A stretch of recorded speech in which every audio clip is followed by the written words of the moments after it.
Good afternoon, everybody, and welcome to Adventures in the Underland, the CQForensic Toolkit as a unique weapon against hackers. You are in Laguna JKL right now, and today Paula Januszkiewicz will be delivering this talk to you. Just a couple of comments before we get started. Don't forget to stop by the business hall that's located in Mandalay Bay, Oceanside, and Shoreline ballrooms. Also, the Black Hat Arsenal is in the business hall in Oceanside. And one last reminder to make sure to silence your phones. And with that, Paula, take it away. Yes, lovely. Good afternoon, everyone. How is everybody doing? Good, yes, good to hear that. Okay, so as you see, I'm Paula J, and just a couple of words for the introduction, and then we're going to get immediately to the subject. We've got 50 intense minutes about forensics. So basically, I'm the CEO of CQURE, so it's a company that I've established 11 years ago. We are right now in New York, Dubai, Switzerland, and Poland, performing penetration tests, forensic investigations, and also education. And myself, even though you've got this a funky role over there, Microsoft Regional Director. You might be wondering, am I actually working for Microsoft? And I'm not. So why this is over there? It's just like, I'm not Microsoft. I'm not even a director. So am I regional then? Yes. This is actually the role of someone that Microsoft gives, including actually access to the source code of Windows, to someone that does something innovative in technology. So apparently this is it. But my background is very straightforward. I'm enjoying my consultant's life, and this is basically my background, visiting customers and figuring out if it's possible to get inside. My team as well does a lot of research, so that's pretty much what this also session is going to be about. So we're going to be discussing the CQForensic Toolkit. It's different types of tools that within our team, we use them for forensics. We share them with you for free, so that's very important to mention. And you are able to download them from our blog, secureacademy.com/blog.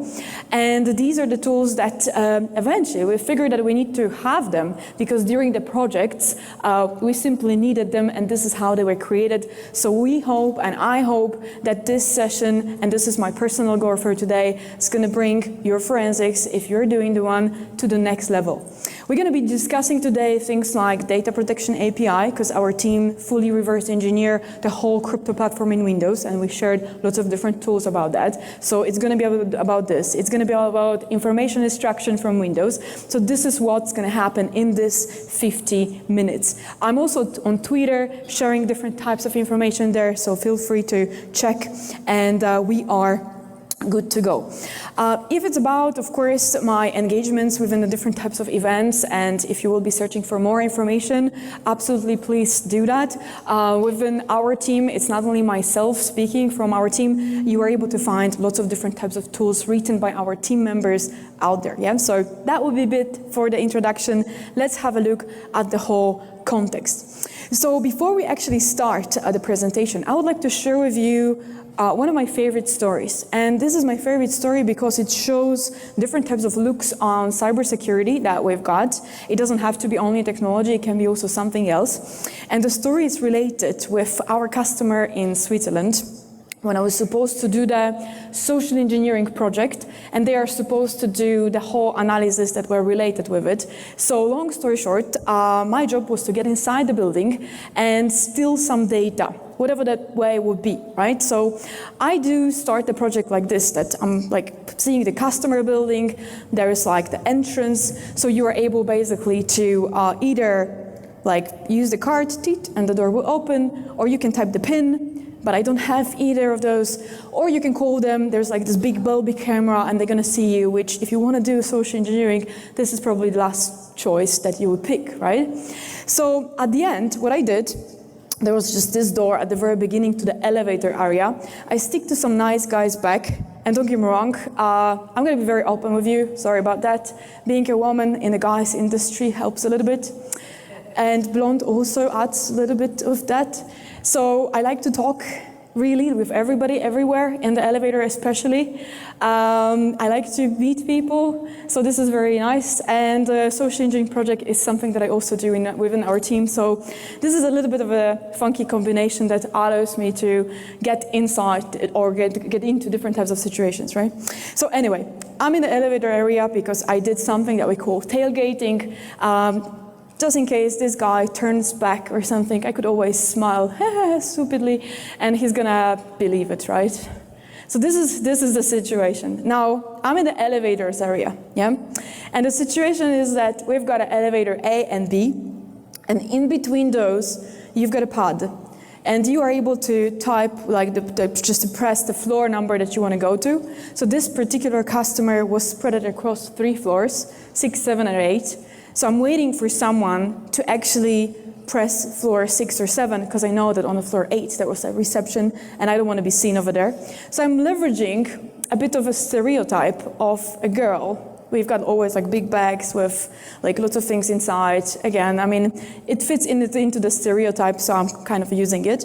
And I'm observing at the same time, is there someone pressing the floor 6 or 7? And there is this guy, again. It's a real story, so I was enjoying this project actually. So there's this guy, and he's actually quite handsome, score. So he presses the floor 6, door is opening. What I'm doing, I'm jumping to the backside of the elevator quite quickly and immediately, and door closes. We are together in the elevator with this guy, and the question to you guys is, why did I jump to the backside of the elevator? What do you think? Speak out.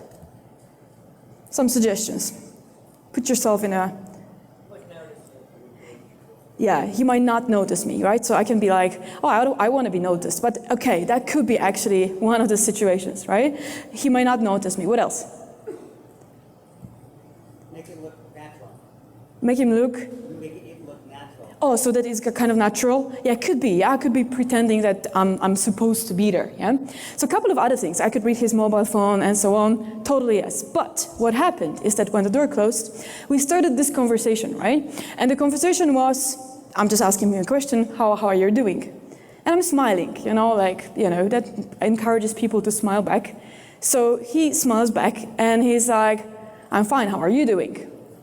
And I'm making a little bit of a pause, because pause makes people to expect you that you're gonna say something. So it's like this tension is increasing. So I'm waiting and smiling and looking, and I'm saying, nice to see you again too. And he's like, oh, again. So basically, whenever we are thinking about the whole concept, yeah, he's feeling that we've known each other before, yeah? So at the end, whenever we are just continuing this conversation, I decided to bring the conversation to the next level, and I said, you know what? You smell very well. Yeah, it's kind of ooh thing, right? And then he's like, do you think so? I'm like, mm-hmm. Why did I do that? To make him feel good. Sorry, this is brutal, I know, but who cares about that? It's a project to be done, right? So second part is that he wants to show off a little bit. So when we got to the floor and the door opened, he took his card, he came out first. That's why I was second in the elevator. He did the tick, he opened the door, and he said with the lowered voice, ladies first. So I'm getting in, yeah? And my job is to steal data. So long story short, it was quite interesting. I was just like going around and I was wondering, where am I able to sit down and get the data out of someone's computer? And because this was a financial organization, there was like traders floors, so team of traders, they stood up and they left the room without locking their desktops. Sounds a little boring, but I decided to steal the data, so you plug in whatever USB stick, if they're allowed, not allowed. In this case, they were allowed. I copied some data, I ran some code, and I'm done with my job. So later on, their job was to figure out actually what happened. And in general, my point for everything is that there are so many aspects to take into consideration when we are doing the forensic investigation, as we all know. But the question is, as well, do we have good tools to investigate what actually happened? And this is what this session is about all these details, interesting places, interesting ways of extracting data that will allow us to bring the investigation to the next level. Now, we're going to start with a very interesting tool because within our projects, as I mentioned, we do a lot of different types of analysis. And that interesting tool is going to be related with extracting of the EVTX files from the memory. So we were in the need at the customer side to actually perform the memory dump, perform the disk dump, but we were wondering how and what type of information SLs is actually in the memory dump. And one of the things that our team did, it took us over 6 months to do it, we have reverse engineered EVTX format, so the event log format, which sounds very easy because it's like XML kind of, but eventually it's not easy because in the XML, in the EVTX format, you've got a lot of different types of chunks that are digitally signed, and the big chunks are also digitally signed. So when there's a small thing being changed, then the file is corrupted. So we technically wrote a tool that not only makes your files fixed, so if you get a corrupted EVTX, then we can fix it for you, and that's A, and B, we are able to extract from the memory of the operating system the event log part that is not yet written into the EVTX file. So if there is an event generated, we are able to make a snapshot of it and then build a consistent EVTX file on the top of that. Let me show you. It's actually very easy to do. And I would like to show you that extraction on the live dump so that at the end, you are able to do the same story when you perform your memory dump. So have a look. First command that I run over here, it's that I'm using volatility from the analyze DMP. Let me just change this particular file over here. So we're going to have the analyze DMP to get information to the DLL list.txt, and within the DLL list.txt, I will be able to see, as you see, this is the case, different type of output, and I already have the file where we are able to see different types of DLLs loaded within the dump. Why am I doing this? Because if I would like to extract EVTX files that are managed by the event log service, then event log service is actually nothing but the SVC host. And when you got a memory dump, you've got many SVC hosts. So how do you know which SVC host hosts Windows event log service? By the DLL loaded in it, right? So we're going to be searching in this particular dump the DLL that is representing our Windows event log service. So I got that thing. So I got here 848. This is the SVC host process ID. Why this is interesting for me? Because I've got over here WEVT SVC in it. So this is how you recognize appropriate Windows event log. Fine. Now what we're going to do, we're going to extract the data from the handles that this particular SVC host is pointing to. So let's do that. And we're going to run that by leveraging another command. So let's just do that. So we've got here analyze DMP profile, and then we're going to do dump files.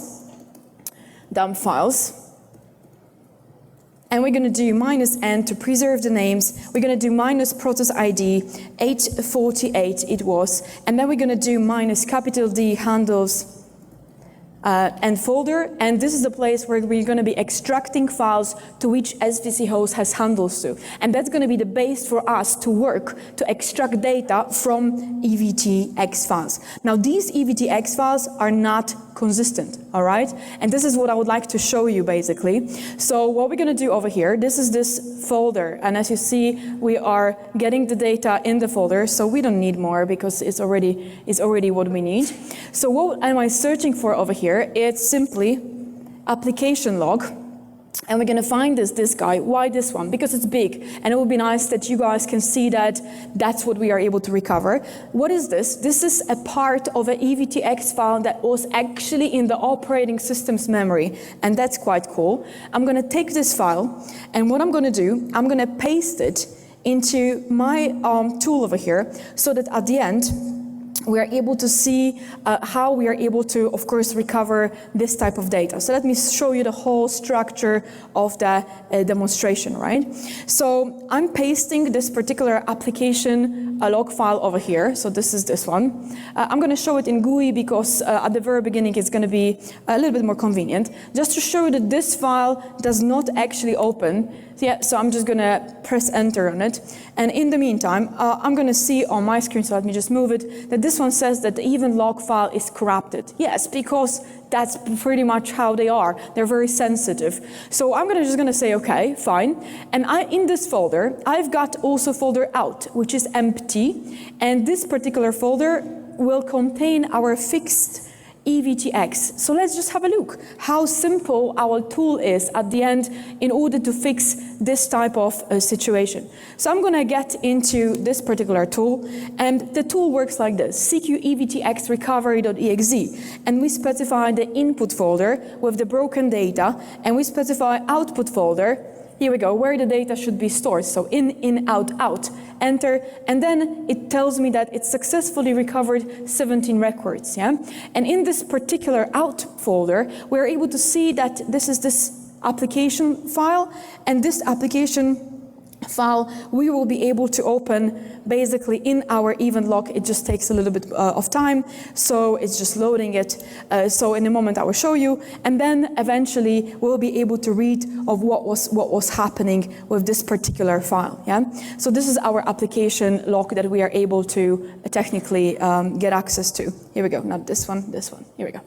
So here we go. So we've got here that information, meaning records because they are like chunks of data. So these are the events that application log contained before actually flashing them to the drive, just to make sure you don't miss out. Maybe there is something important, maybe not, but lots of files like that may contain some useful information. Okay, guys, so once we are discussing that, is there any other tool, is there any other place that could help us out to get more information about what's going on? Yeah, if someone gives you a disk for forensics, we are wondering, okay, like now, stage is yours. What type of information are we going to be extracting? US and journal, of course. We're going to be getting into Prefetch, which I'll show you in a moment. We're going to be getting into possibly hashes of the users, profile-related information. So the list is big, but there are a couple of places that are quite unusual to search, and this is something that I would like to show you. One of the first things that we're going to get to is one of our favorite tools, which is related with extracting the passwords from these service accounts. And this is something that we're going to be getting to. If within the services, you will find out in a security hive, in a registry of that machine, that you've got some secrets in the registry hive that is basically security, then we get into policy, secrets, and then we are able to see basically if there are some secrets stored, so you can simply see that. Then our job is going to be to extract maybe some credentials of that particular user. So let me show you what do we mean by this, yeah? So, and what kind of secrets we are referring to. If we do regedit, here we go. And we are right now in this path that I was mentioning. So we are in the security hive right now, and we are in a policy, and then there is this folder that is actually called secrets. I wonder what it contains. And we are able to see here that there is lots of data protection API secrets, but then there is also, or could be, a secret that is related with the particular service account, yes? And what do we mean by this? So let's have a look. Yeah? So this is basically the entrance. If we do have a look at the service accounts, so we get into the services MSC, yeah, and I find over here some kind of a service. So we've got a Paula service, log on, and I will just create some kind of a secrets over here. It doesn't matter which account we are using, I'm just typing something. It could be whatever we type in over here. Fantastic. Then if we do refresh this, yeah, then basically we're gonna see over here that there is actually a secret, and this is how we recognize it, that is called PJ service. And from that secret, offline, we are able to extract the password for the service accounts. So quite a straightforward operation, and we do it basically like this. So we go to the CQ secrets dumper, and then you just specify the service name, and in this case it was a PJ service, and then you are able to see the password coming out. It might be a useful information. Yeah, so it is actually a tool that our customers are also using just to figure out what are the passwords for the service accounts, but it also could be used for that reason. Yeah. Okay, so what else do we have? We have as well one interesting tool. Let's show it, but eventually it is actually quite a lightweight tool, which is related with extracting information from the Windows Prefetch. So let's have a look, guys, like how this particular tool will work out. So if we have a look at the operating system, in Windows, we've got something like Prefetch. Prefetch, when it's on, contains information about whatever executed in our box. Yeah, so it gathers history about whatever was executed. So if you did not delete it, it will contain the whole history since you pretty much installed Windows. You are able to see over here that you had certain type of executable that executed that many times at that time, and it contained different types of DLLs loaded. Let me show you basically how we are able to extract information from these PF files and actually make it useful. So when you wondered, how do I know that our infrastructure has been compromised? Let's have a look at the prefetch. Could hacker delete a prefetch? Of course. There could be always some kind of a fun done around all this evidence. EVTX, though, it's very hard to play with. You can always delete it, though. But prefetch is quite straightforward to edit. But hopefully, this wasn't changed, which maybe you can check in a USN journal, too. Let's have a look at one executable. It could be this. And I'm going to do over here, shift, right-click, and then we're going to do copy as path. And within our toolkit, we've got a simple tool which is called CQ Prefetch Parser that I'm pretty sure you guys might enjoy it, because the only thing we specify over here is the -f file, and then we do -a for analysis, and this shows us fully not only the list of the modules, so DLLs and some other files loaded in that process, but also how many times someone has been running it. So in this case, you're able to see that it has been 68 times, plus these are the times that this file has been actually running. So it's quite nice because it shows you the history of particular executables in operating system. Now, this is fun, but at the end, what if, for example, we're gonna have run count 1? And this is what we are looking for. So it could be called Notepad, which by name, because it does not have a digital signature, it doesn't sound very juicy. But if you see that run count for Notepad is 1, that's already suspicious, and you might have a look further, maybe in Windows Indexing Service, maybe in USN Journal, maybe in a cache of compatibility, and a couple of other places. If this file has been actually there, what does it do, etc. So quite an interesting perspective.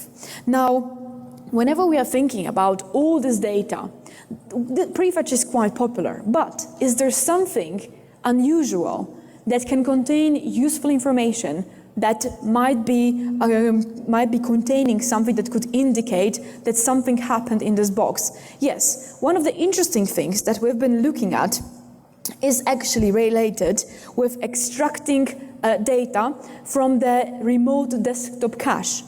And in order to extract data from the remote desktop cache, what you need to do is to get first the cache file, of course, and then have a tool that will allow you to work on this particular cache file. And that is something that we've written. Probably this is the most ugly tool that you will ever see from us, because the GUI is literally non-existent, and the tool itself is actually quite funny. But what is the beauty of the tool is that remote desktop in general, it's a protocol that is relying on the grid. So when you connect, for example, remotely to the server using the RDP, you download the different grids and you kind of stuck it on the top of the cache file. And this is something that I would like to show you guys. So what do we do to get this particular cache? So let's have a look. Our tool's name, if we have a look over here, it's called actually CQRD cache. And within the CQRD cache, you are able to load, not this one, this is for hiding files, we've got this one. And we just do load. And over here, I'm loading the cache from sample user administrator update a local Microsoft terminal server client cache. We do open, here we go, and we can do the code. Now, depending on the remote desktop client's version, that grid might have a different size. So this one, we are specifying on 32, so it's going to be a 64 size. And then we do the code, and that looks a little bit better. And the question to you guys is, what did someone see? What is this?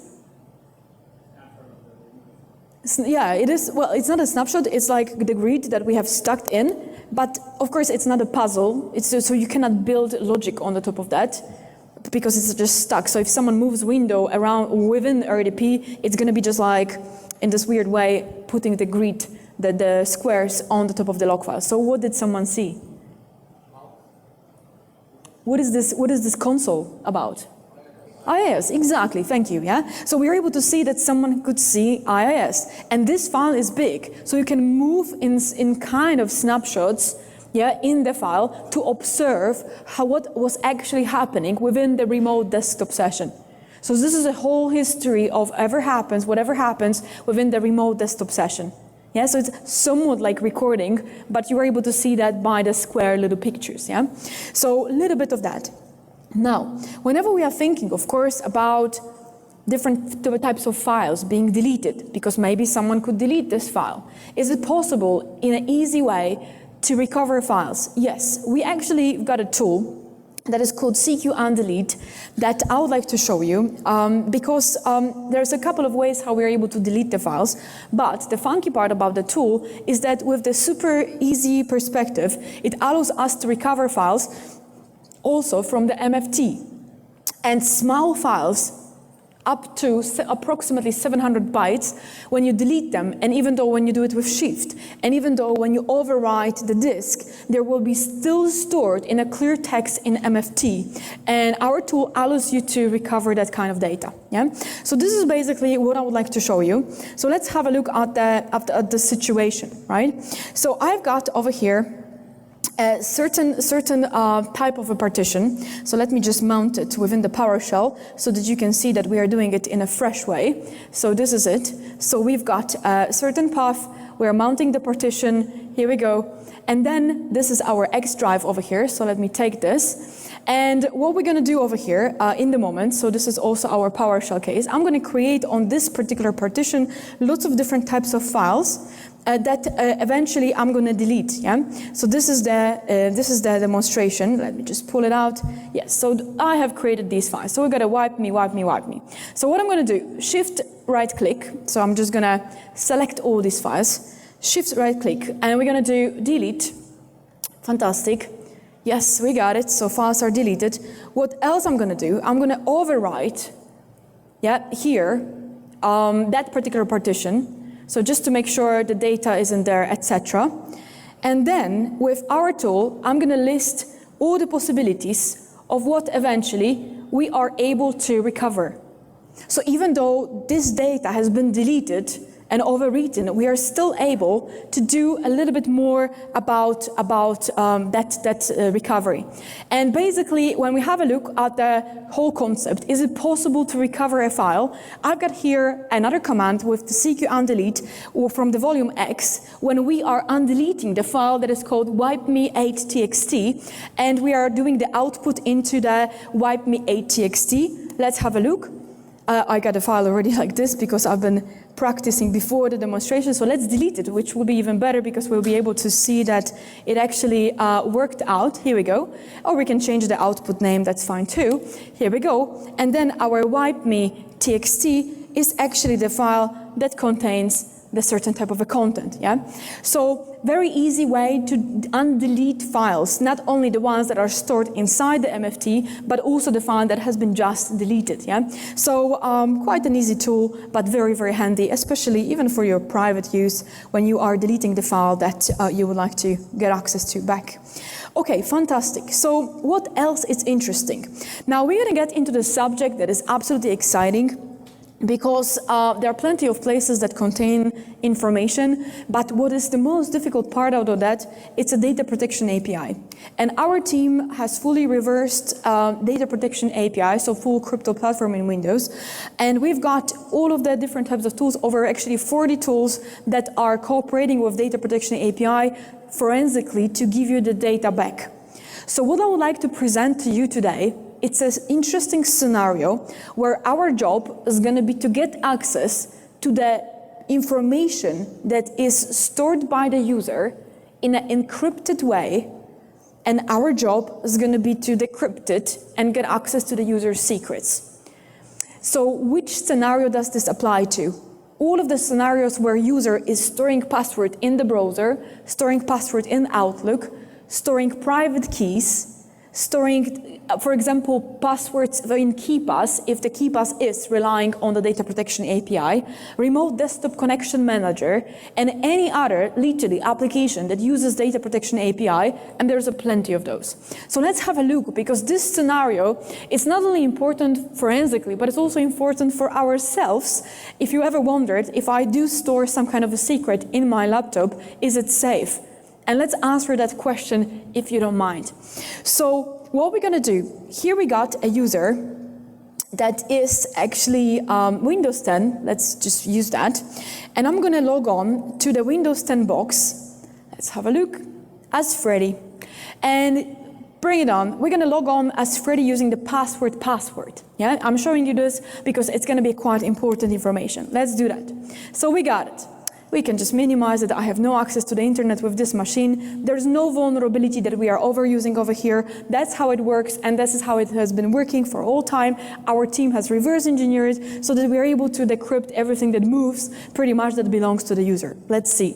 This is called Data Protection API Classic, what we're going to be presenting, because an alternative for that, it's a Data Protection API NG, which we can also touch the base on while we are, for example, trying to recover the SID protected PFX files, which are available since Windows Server 2012 R2. So let's have a look. So we've got the following situation. Yeah, let's go to the scenario first. We've got Freddy. Freddy, being a user, stored passwords in Chrome. Yeah, we may disagree if it's good or bad. It doesn't matter because Chrome is also leveraging DP API, and this is a data protection API secret of the user. Bang. What do we see over here? And I'm using the Nearsoft tool Chrome Pass for that, and that's okay. Is password. Yeah. So this is a password stored in the browser. Not a rocket science. Now, what our job is going to be is to get access to this password, but as an outsider. And let me explain first, if you don't mind, how Data Protection API works in order to basically get this particular data out. First of all, Data Protection API in general allows us to encrypt data in Windows, and that's a fact. Now, it is used by many different types of applications in a different way, and in order to be able to get access to the Data Protection API secrets, you have to do it in two ways. And one way, it's if you are a local user, and another way if you are as a domain user. Now this might not be super clearly readable, but absolutely have a look. But I would like to use my artistic skills so that you can guys see by the picture, and I'm going to paint with my finger, what is the difference in between local user and the domain user. Let's do that. Here we go. So, story goes like this. We've got over here local user, and we've got over here domain user. Yeah. Now, I'm going to be obvious for the moment, just for the purpose of explanation of this. We've got a user that logs on with the username and the password, and if it's a local user, of course, we are calculating MD4 on the top of that, which we compare with the SAM database. This is clear. Now, here's the funky part. Password, we are calculating on the top of the password SHA-1, and that SHA-1 is used to encrypt master key that we store in the master key container, and that master key indirectly, but still, this is a quite linear situation, is used to encrypt or decrypt our secret. Our secret, let's say, could be Chrome password or Outlook password, doesn't really matter. So we can easily get into the conclusion that our secrets, if we are a local user, are as safe as our password strength is. Yeah? So that's it. Because Data Protection API, being a good mechanism, in this case relies on our password strength. Yeah? Now, whenever we are thinking about the domain user, though, let's change the perspective here. It is working in an interesting way because we've got over here a username and the password. And I'm going to shorten, of course, the whole authentication process because it's not important right now. So when the user logs on, we've got, of course, calculated MD4 on the top of that. Eventually, we authenticate to the domain. And that MD4, so there is a difference, is used to encrypt master key 1 from the master key container that is used to encrypt the secret. That's fine, but what else is new over here?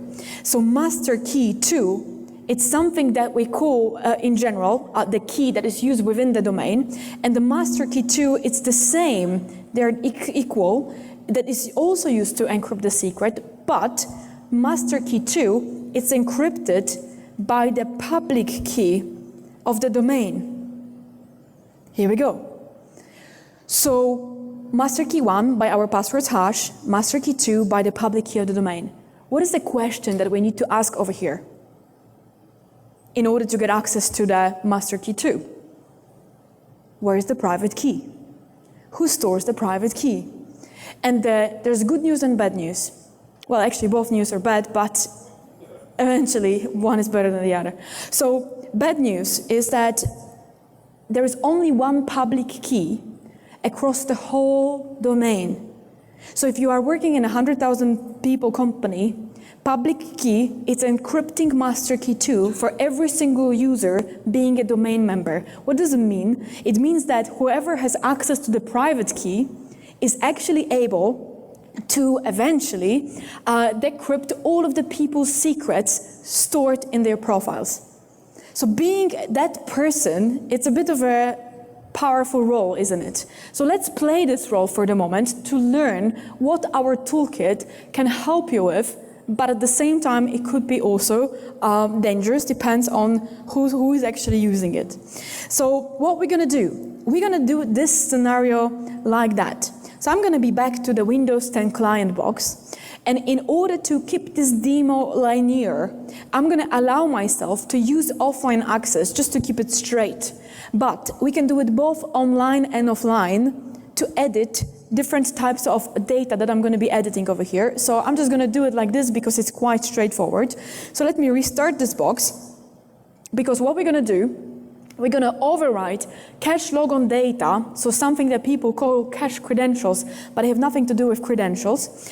And we're going to log on to this box with a different password, so that we've got a different passwords hash, so that first you guys can see that if we are using a different password, we are not able to get access to the user's data, and that's positive. But of course, we would not be on a black hat if it ended up like that. So let's continue this scenario with something a little bit more dramatic. So let's override cache logon data first. We're gonna go repair your computer. Here we go. And then we're gonna get into a scenario where we're gonna do troubleshoot, command prompt, and then we've got our command prompt. Let me just quickly increase the font so that the guys in the back can see too. Bang. And let's get into CQTools over here, and let's get into the Kiwi Secure Edition, and let's go to the Mimikatz of the Benjamin sitting over here. There we go. But this is our secure edition as well. So if you drop it to the virus total, it's not recognized by antivirus, by the way. And we're gonna do like this: LSA dump, cache, and we are overriding cache logon data. So we do D, Windows, system32, config, and we are right now system overriding a cache logon data so that we can log on with a different password, eventually different passwords hash, so that we will try to get access to our secrets stored in Chrome, but we won't be able to. Well, let's have a look. So we've got a system32, and then we're gonna do security, and then we're gonna do Kiwi to override cache logon data, bang. Now let's see what we got, system32, oh, my bad, config, of course, this is what's missing, so I made a small typo in a command, but let's correct ourselves, it's not security, but it's still config, and then we've got security, that works. Fantastic. Now, in order to be able to log on with the cache logon data, what we need to do is to disconnect ourselves from the network. So this is also a simulation of a forensic activity when someone gives you the drive and you are supposed to analyze that data offline. So let's take this off. And right now, I'm on the client machine. I'm not booting it from any CD, DVD. We're just gonna log on as Freddy, but we're gonna log on with a different password by knowing how cache logon data works. And the cache logon data allows us eventually to log on to this particular box with a different password. Just for the reference, if someone is interested, what we actually did underneath, we have overwritten cache logon data by leveraging the knowledge about the Microsoft's implementation of the MSDC2, where you were actually using the function pbkdf2 that takes a bunch of parameters. Yes, one is the hmax SHA-1, so let's say somewhat random value. DCC1, which is nothing but a username stick to user's password hash. So username, MD4, so password hash, and on the top of that, we calculate MD4, and that is what DCC1 is. And then we've got a username, 10,240 iterations on the 16 blocks. So this is what the cache logon data was. We didn't break it, we just overwritten it. That's it. So once we are on our client box, again, I'll try to log on with the password. Here we go. And bang, as you see, does not work out. And our password is going to be this time Mimikatz. So let's just do enter. And then basically we are able to log on to the Freddy Krueger's box. Let's have a look immediately into the CQTools if we're able to get access to this Chrome pass, and we are firing up this right now in order to see if we're able to get access to that user's secret, and that takes time. Why? Because we are using master keys. We are trying to decrypt master keys with the current password's hash, and we cannot do that. And unfortunately that takes time, but eventually we can see that unfortunately, we're not able to get access to the user's passwords because the current password's hash did not decrypt master key 1, right? Okay, let's start fun. So I would like to get access to this secret. What's more, I would like to get access to the secret of every single person working in this company. So what do? So I do the following. First of all, I have no access to this to the internet here, so let's just take it out. First of all, what we do, we get into a DC, this is the guy, where we extract something that our team has called a gold certificate or master certificate. That particular certificate is actually stored in the ntds.did, and you are not able to find it in the regular certificate store of the server. And that particular certificate, in order to be extracted, and let's have a look at this one, we need to have appropriate tool for that. So we've got a CQElsa secrets dumper, and CQElsa secrets dumper allows us to specify simply as a parameter a file, and we do exported PFX, where we are able to get this private key out. Now, who can get access to this key? Anybody who is a domain admin. Okay, so it could be a case of a domain admin that you don't trust, that basically extract that. It could be also extracted in an attack, but that's a different story. And anybody who has privilege of replicating directory changes all. And that is quite interesting because in the time of a SharePoint 2003, there was actually a book released that contained a mistake which was recommending administrators of SharePoint for the profile replication accounts to give this particular privilege. So that eventually SharePoint accounts, even they could be at regular domain users, this is something that I'm personally looking for in the infrastructure to verify if I'm able from this particular account to replicate the data to myself. Yeah. Now, all these attacks, DC sync, DC shadow, and so on, they also are allowing us to get this particular key. So let's get to see what this key is about. Exported PFX, next, and here it asks you to provide the password. Password is CQURE, so our team's name, and then we move forward. And then if we do have a look here, and if we do cert mgr.msc, we are able to see in personal certificates and this, that we've got a certificate that is very useful for someone who is about to recover data from the user's profiles. But it's kind of funny too, because we've got issued to nobody, issued to by nobody. It's only valid for a year. So if you, for example, change your domain, upgrade, or if you do whatever, that certificate does not get renewed. When you get a Kerberos ticket, you can reset them every night, but not that certificate, and that's a bit of a problem. So technically, if you had set up your domain in 2003, and even though you did a bunch of upgrades, this certificate is dated down to 2003. And what's kind of funny is that if you have a look at the parameters of that certificate, just to be absolutely fair, yeah, this is a 2048 bit key that is used over there, including SHA-1, which is kind of sad, but that's the reality. So you like it or not, that's the fact. So that certificate, each of you have. Now, that certificate can be used by someone, and I would like to show you how, in order to get access to the user's personal data. Let's start this process. So right now, I'm back on the client machine, and I'm going to start up a command prompt. As a regular user, we don't need any particular privileges here.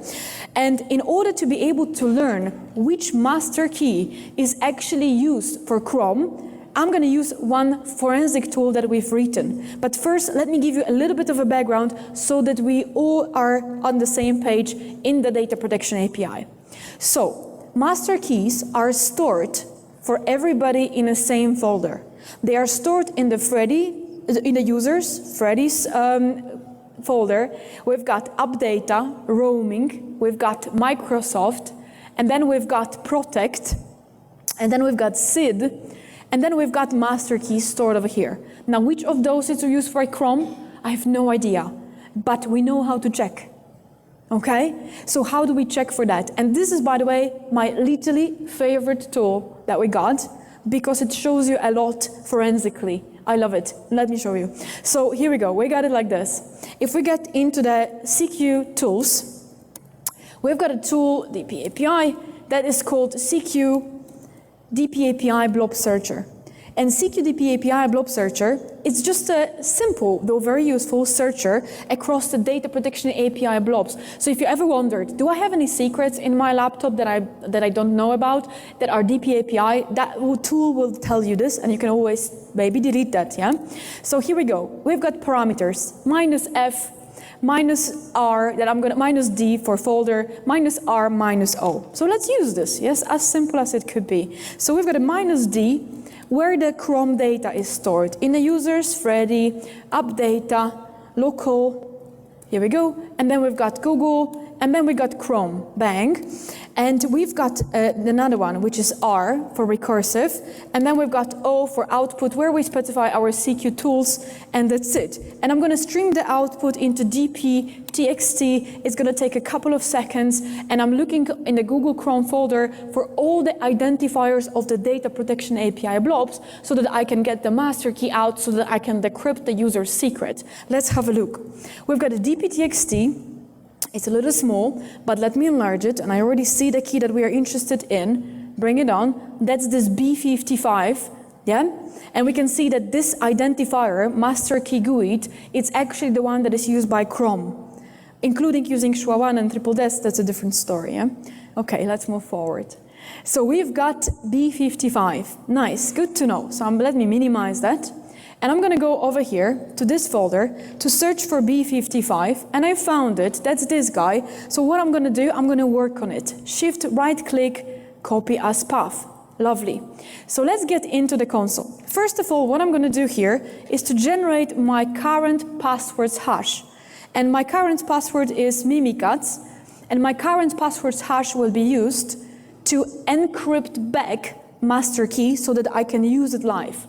All right, we're going to decrypt it with the PFX, encrypt it back with our current passwords hash. Simple operation. So let's do that. We're going to be using for that another tool, Master Key AD. Absolutely nice tool that allows us to specify master key that we are working on, PFX that we've got from the domain, and then new hash that we are actually getting from this simple calculation over here. Let's get that. Here we go, enter, and then we've got over here created a new key, AD modified. This one, AD modified, is encrypted with our current passwords hash. So this guy we can name good, because eventually we did not have access to it, but this one we should have access to it because we have decrypted it with the PFX and encrypted with the current passwords hash. There's one more thing, guys, that I have to do. I have to use the attrib command to actually set it to system and hidden, bang. And eventually what we're getting over here, F5, it's the password of the user. So thank you, thank you. Thanks a lot. So basically, this is something that you can do to 100,000 people that might be working for you, because there's only one key that everything relies on. And can you tell that your users in the company are not storing passwords in a browser? And if you say no, then there is still Outlook, there is still private key, there are still applications. So all the different types of secret that we got like this. Now, cherry on the top is, if you've got any type of other type of data like this, like for example, it could be things like KeePass and so on. What I would like to show you is that eventually you are able to pull any type of application, and if it uses data protection API as well, you are able to get access to these types of secrets too. So once we've got this reversed, then you are able to move forward and eventually decrypt that type of data. So please have a look. What I'm going to do here. So here I've got the following situation. I've got KeePass. We can just close the KeePass from here. Here we go. Let's do it. And I've got the following KeePass here. Yeah. So this is basically what we're going to be getting to. I'm going to delete this file. So we've got a CQ base, and this is the file that if I do type secure over here, which is the password that we are using, and I do OK, this password doesn't work, right? So funny part, we would like to get access to the KeePass. So what do?